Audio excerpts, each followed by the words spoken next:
What's the most insane coincidence that's happened to you? The day before my daughter was going into kindergarten, her father and I listened to the worst news of our lives. We spent the next 6 months in the hospital with her before she passed away. My husband and I split up shortly after and I was alone for years. But one night after I got home from work, I sat on my back porch remembering how she used to play in our backyard. I noticed something stuck in a bush around the side of my house. And when I got closer, it was a pink balloon.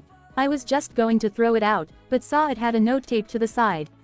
I opened it and could see a message written in crayon. It was really hard to read, but it said, "Happy birthday, Mommy. I miss you. Please send me a sign. Love, Callie." I was confused at first, but then I realized what it was.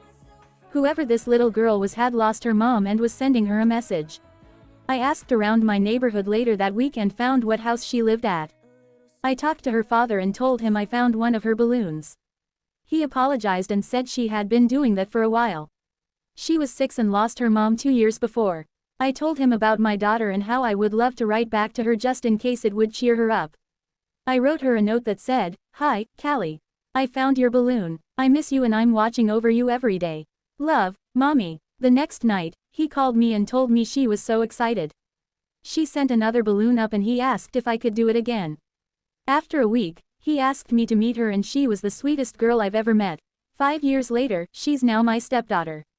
But this morning, she said something I'll never forget. She told me she thinks she has 2 mommies.